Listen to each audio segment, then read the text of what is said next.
اللہ تعالیٰ کہ گھر میں بیٹھے ہوئے اچانک یہ کہتے ہوئے نکلے کہ نافق حنظلہ کے اندر تو نافق ہو گیا.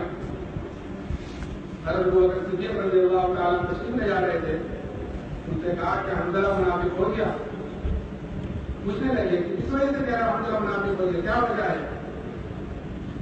کہنے لگے کہ جب ہم جناب رسول اللہ صلی اللہ علیہ وسلم کی خدمت میں ہوتے ہیں اور آپ جنت کا دوزخ کا اور حشر کا ذکر کرتے ہیں تو ہمارے قلوب ایسے ہو جاتے ہیں کوئی بالکل ہمارے سامنے ہمارے آنکھوں پر بن جاتی ہے. سلیمان کی کیسے بنتی ہے, وہ رونا آتا ہے رات میں. اور جب گھر واپس آ جاتے ہیں تو ٹی وی کے پاس آتے ہیں, ہنسی مذاق کی باتیں شروع ہو جاتی ہے, تو وہ کیفیت ختم ہو جاتی ہے جو نبی کی مجلس میں ہوئی. حضرت بکر نے فرمایا یہ کیفیت تو ہمارے اندر بھی ہوتی ہے, چلو چل کر حضور سے پوچھتے ہیں. میں نے عرض کیا کہ اتنی سی بات پر اپنے منافق ہونے کا ڈر پیدا ہو گیا.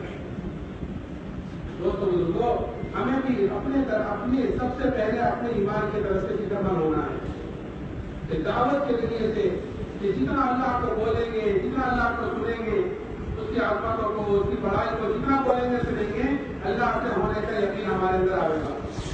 تو دعوت کے ذریعے سے یقین کا پیدا کرنا اور ذکر کے ذریعے سے اپنے اندر کے غفلت کو ختم کرنا, دو چیزیں کہ دعوت کے ذریعے سے یقین اور ذکر کے ذریعے سے غفلت ختم کرنا.